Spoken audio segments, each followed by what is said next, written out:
Rather than do something that was a kind of general overview that I'd maybe give to someone if they came up to the booth at a trade show, seeing as we're all Matrix people, I really wanted to dive in and talk about specific functions of Matrix that perhaps often get overlooked or wouldn't be the first thing that I'd show you when you came up to the booth.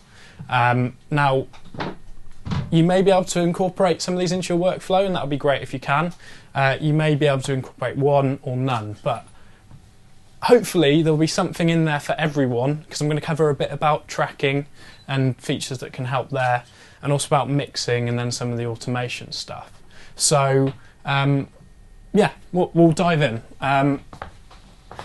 This is a lovely picture that Chris, who's the designer, built for us, just to kind of show a signal flow. And looking at it, even not being able to see what's going on, just kind of reminds myself actually that it is a powerful product, and it can't always be straightforward. But that comes with the flexibility. Now, it's very easy for manufacturers to say, this is wonderful, you should buy this because it's just the same as the big things. And it is actually very much the case for Matrix, and in some circumstances, direct feedback from what we did with the bigger analog consoles has gone into features in this that aren't actually available on the original ones, which says something about how we take on customer feedback. So it all started with the AWS, which Jim briefly mentioned in the Why'd You Work That Way presentation. And the obvious thing that is inherited from the AWS is the hybrid button, the focus button. The thing that allows us to switch these faders between controlling analog gains or being a controller for Pro Tools or Logic or Cubase. So from a technology point of view, it's proven technology that we invested an awful lot of money in previously that we're able to reuse again, which means we know the consistency and we kind of know what it can do and what it can't do. Now, what's actually going on when you hit this button, underneath these faders, there's no actual audio passing underneath them, very much like a VCA. However, we don't use VCAs, we use MDAC technology. Now, MDAC stands for Multiplying Digital Analog Converter, which doesn't roll off the tongue.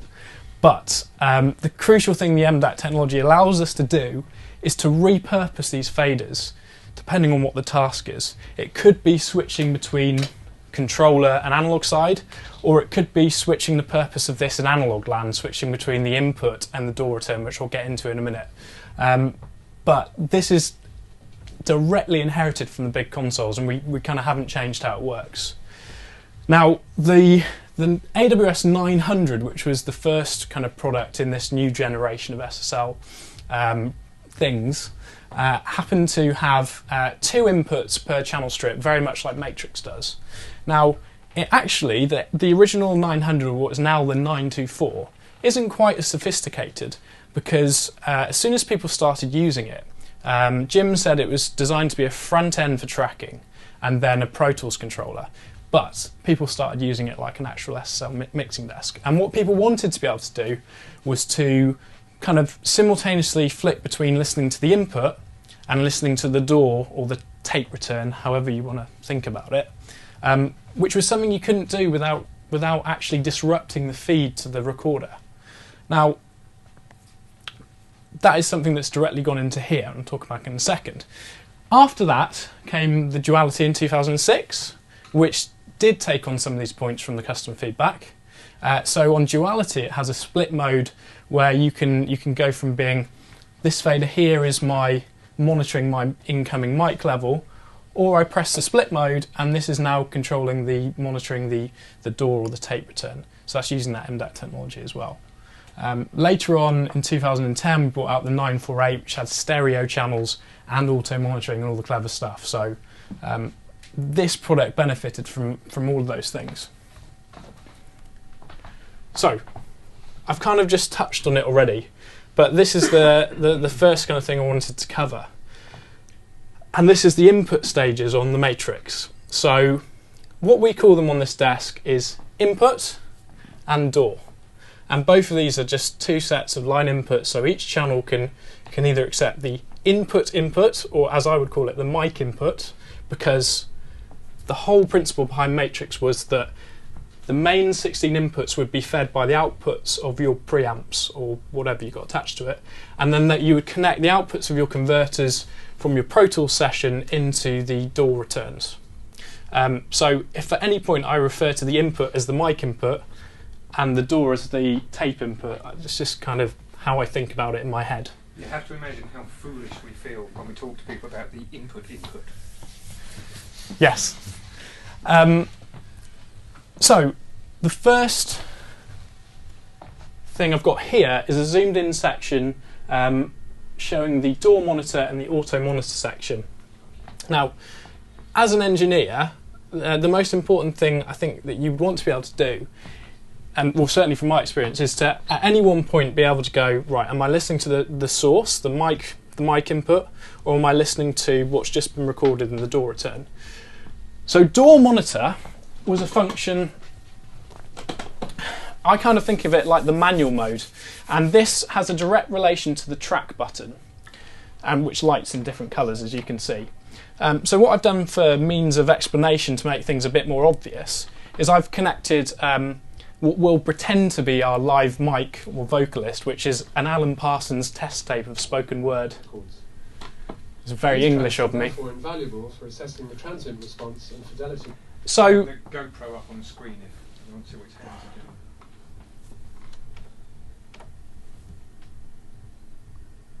So what this allows me to do is take a manual control of at any stage what I want to listen to when I'm tracking or playing back. Now the track button, so first of all, actually put it in context. You've got a singer coming in for an overdub. I've got the main channel input at the top set to input or mic input, and then on the selected channel I can turn on or off DAW monitor. Now recordings without electronic processing, when the track button is orange, this fader is going to control my monitoring level of the input signal. Which are often lost in the reverberation and processing. And then when I turn it to green, this is that MDAT technology repurposing the fader to be the monitor control for the playback. So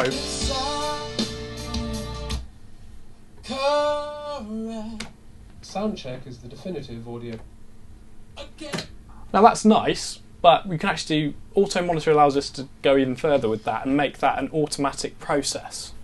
So on the same channel, instead of me coming in here and Been designed not only to help manually selecting what I want, which might work for you, if you press auto monitor, but also to offer the very best available musical, vocal and effect. this now allows the desk to intelligently respond depending on what state your transporter's in. So, for clarity here. What do I want to hear when I'm in stop? Well, when I'm in stop, I'm going to want to hear the live feed coming through from the mic, because I want to know whether they thought it was a good take, and I just want to be able to hear their voice. And when I'm in play, I want this to flick over so I can hear what they've just recorded.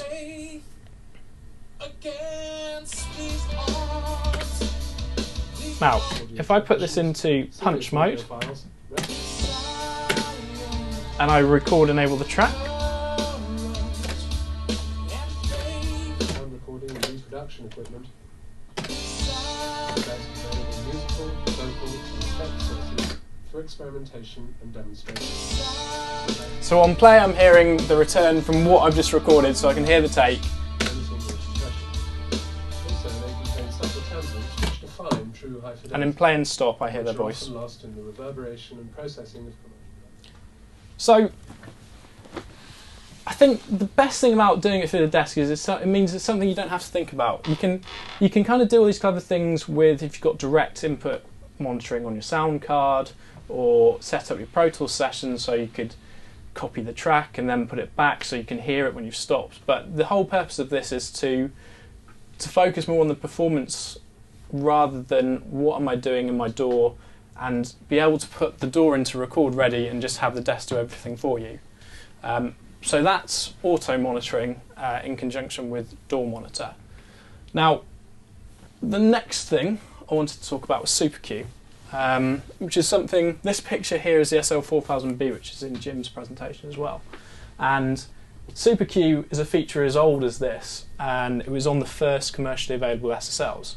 Now, the purpose of SuperQ is all about the performance from the vocalist, for instance. So how can we make overdubs and drop-ins as quick and efficient for them and make it a seamless process? So as a performer, what you can't do with the DAW if you're recording onto one track is say, I've just done a take and yeah, it was okay, but I just want to drop in for that small section. Now, as a vocalist, when they're dropping into that small section, they probably want to going to hear themselves warming up, getting into that take, but they're also going to want to hear the previous take. So the idea is that as they sing along, the punch-in becomes almost invisible. So SuperQ is the ability to sum both the mic input and the DAW return into the headphones based on the transport mode. So we'll do an actual example.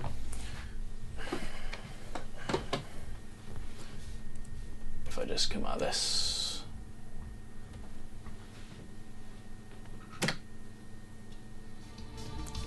So what I'm going to do is AFL the stereo cue so we can just simulate what would actually be going on in the headphones of the performer. So if I AFL that, to engage SuperQ, you, like any other analog function on the desk, you select the channel you want to do something on, and then there's this source and stereo cue option here. So this will enable us to very cleverly use the transport state again to determine what they're going to hear in their headphones.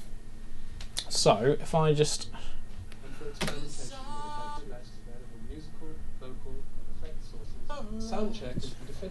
so we're in play, and we can hear the input, which is going to be the vocalist warming up, ready to get into the take. And they can also hear their previous take, which is the recorded vocal, which I've got on. As soon as I go into play, all they hear is, so the drop-in becomes invisible because all they hear is their input. Stop, I hear both again.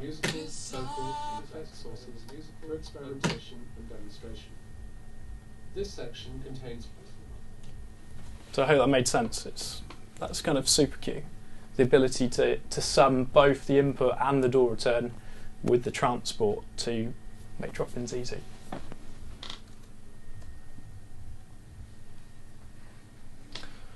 I just wanted to, on the next point, kind of jump in a slightly different direction and talk about a minimal signal path. The whole idea of Matrix is that you may be an old school person who likes to commit everything to tape, or you may prefer to work a way of capturing the cleanest possible signal, just getting it into the desk, getting it into Pro Tools, and then doing everything, you know, after the event. And there's quite a neat way that Matrix will allow you to do that, and that involves using the channel output section. So the standard way that you'd use a matrix is the channel output is post insert matrix and input level. So if you've connected the compressor up, that'll get bounced to tape, as it were. Now what you can do is actually make a much more direct path for tracking. So so the minimal signal path, you've got the chop button here, and you can source that from, well, the default state, from the input or post fader. So if you were taking the approach of a minimal signal path, clean signal to record, you just press the source button and you see the input lights come up on the stereo cue. So what's happening here, you're bringing the mic into the desk, it's coming directly up here, so you can trim the output if you're too hot going into Pro Tools, or you need to balance it out a little bit, and then that's it. There's no other analog circuitry it's going through. Subsequently, when you bring your DAW returns in, you've got access to the insert matrix, you've got access to the cue, the effects ends. So if you've never explored that bit of the desk, that's why the channel output can be sourced from the input. Although it kind of, at first it kind of seems like a bit of a head shift, but it's if you want to do the minimum signal path recording. Now, something which is kind of quite a hot topic and gets debated a lot about is analog summing. And for all the clever stuff that this can do, one of the main things that attracts people to the desk is the increase in I don't like the word sound quality, but the analog side of this desk and the actual sound. So you have 16 faders, but what a lot of people like to do is use the stereo cue to bring in more inputs to sum to the mix bus. And you can go on Gearsluts and read about analog summing all day, but for my ears, it's the way to go. The more stuff you push into the mix bus and getting the sweet spot on the mix bus, the more you hear the impact of the sound of this desk on your recording. So we're going to talk about using the stereo cue. So I think if I take my session here, if I get everything on DAW input. Musical, vocal and effect sources, limiting or compression. Also, they contain subtle transients with these arts. So if I got to a stage where I'm using all my faders, split out the instruments, I can come to the stereo cue, and what that will allow me to do is source the input from previously where the mics were plugged in. So in this instance, you probably have a small patch bay connected to this. So if you've got more outputs from your Pro Tools session, you can bring them in onto the stereo cue. So to do that, I'm going to select these channels here and then change the source to input. So now I'm using the faders to pick up the main DAW returns, and I'm using the stereo cue to pick up the extra inputs to this.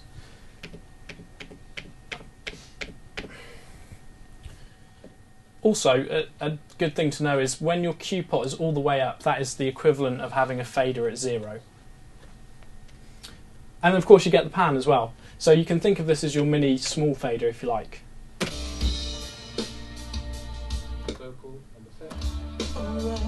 The final step is injecting the cue bus into the mix. So at the top by the cue trim, you've got a 2 mix button. So I've used these extra inputs for like reverb.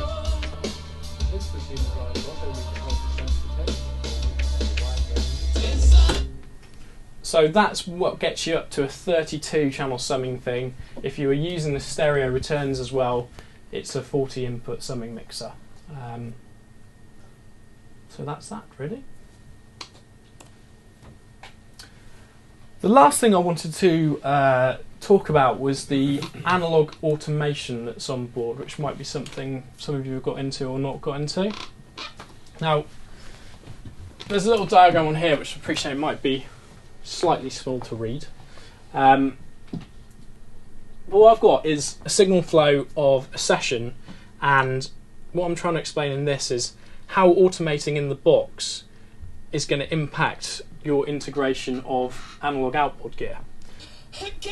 Analog automation, if we take this example, we've got our vocal coming in on channel 16.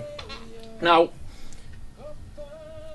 what I'm doing is I'm running this through one of the SSL compressors, which I've inserted courtesy of the insert matrix, which is hidden somewhere. So, channel 16, great, I want to do a bit of compression on my vocal with that. Now, what happens if I decide I'm going to automate this vocal? So I come in here, choose a vocal, and I can go, okay, I want to put that into touch mode. Come in. I'm actively, by doing automation passes, changing the level I've worked so hard to set at riding into the compressor.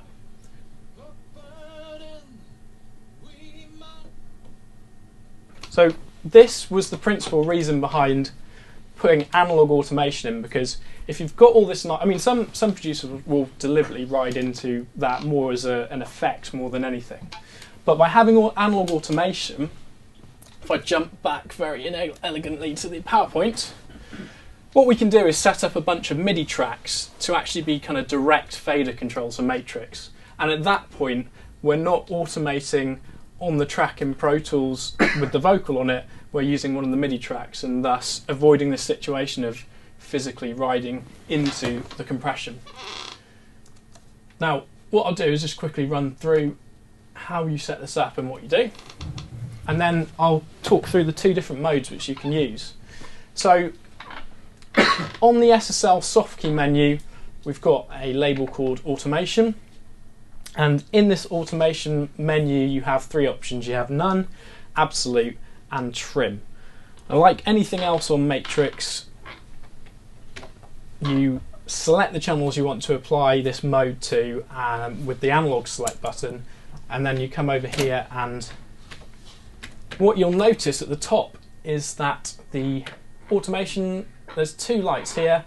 If you're working in absolute mode, which we'll talk about in a minute, you get a red light.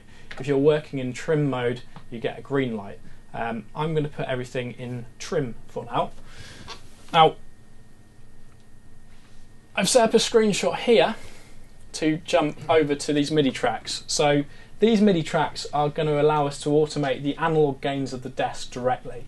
And the way you set it up is just by simply creating 16 MIDI tracks and making sure their output is set to port 9, incrementally up channel. So the first one was channel port 9, channel 1, second was port 9, channel 2, etc., all the way up to 16.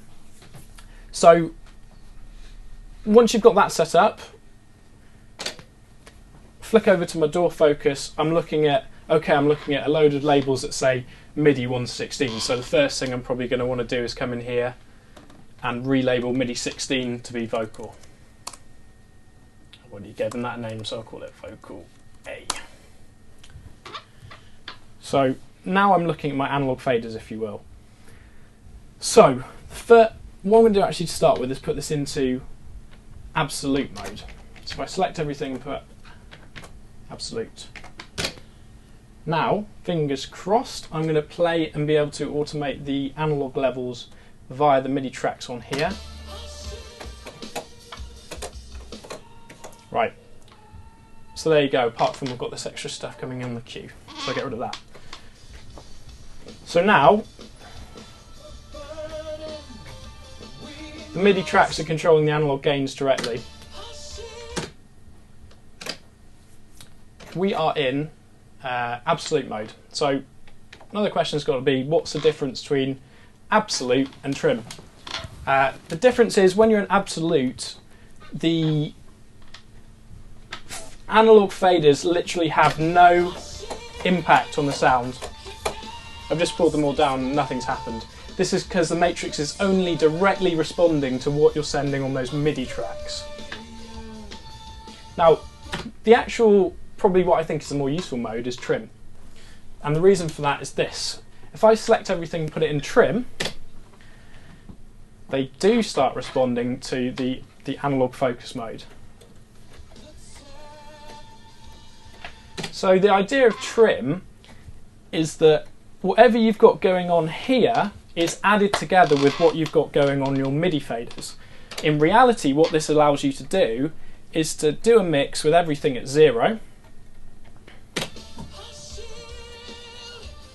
print that down, take a total recall snap of that,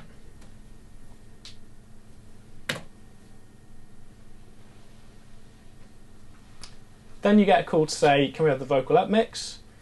Because these are, you can just trim it up, a dB, print another mix. So trim is really useful if you start with all your faders at 0, and then from that point you've got all your automation stored with the MIDI faders, and you can just use these to trim, like the name says, to trim stuff up or down. So technically what happened there, it's just an addition of, I'm using the MIDI and I'm also using the trim of the analog fader. And then of course the whole problem is solved. So we can do rides on our vocal and the level at which our signal hits the compressor is not affected because it's post the insert matrix.